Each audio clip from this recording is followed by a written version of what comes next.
ఈరోజు మన bank customer అయినటువంటి సీనియర్ సిటిజన్ నన్ను కన్సల్ట్ చేయడం జరిగింది.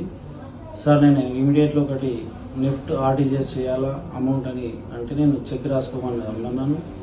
నా కౌంటర్కి వచ్చిన తర్వాత నేను ఎంక్వైరీ చేసే టైంలో అక్కడ సింగ్ అనే నేమ్ కనబడ్డది, జితేంద్ర సింగ్.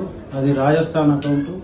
నాకు ఇమీడియట్లీ డౌట్ వచ్చింది. సార్, మీరు ఆయన హడావిడి ఉన్నాడు మూడులో, మీరు ఎందుకు పంపిస్తున్నారు ఇక్కడికి అమౌంట్ అంటే, సార్ ఎవరు డిస్క్లోజ్ చేయొద్దని చెప్పారు, మా భార్య కూడా చెప్పొద్దని చెప్పారు అంటే నాకు డౌట్ వచ్చింది. నేను ఎంత అడిగినా కానీ సార్ ఆ విషయం డిస్క్లోజ్ చేయలేడు.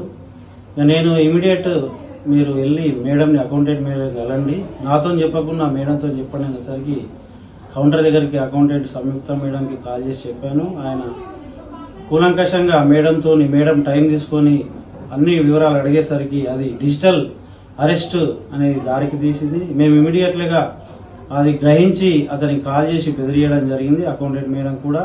అలాగే ఆయన యొక్క అకౌంట్స్ హోల్డ్ పెట్టడం జరిగింది. కాబట్టి మీరందరూ ఏదైతే కస్టమర్స్ ఉన్నారో చాలా జాగ్రత్తగా ఈ రోజు జరుగుతున్నటువంటి సైబర్ క్రైమ్లు భాగంగానే ఈ డిజిటల్ అరెస్ట్, కాబట్టి మీరు జాగ్రత్తగా ఉండాల్సిందిగా కోరుతున్నాను.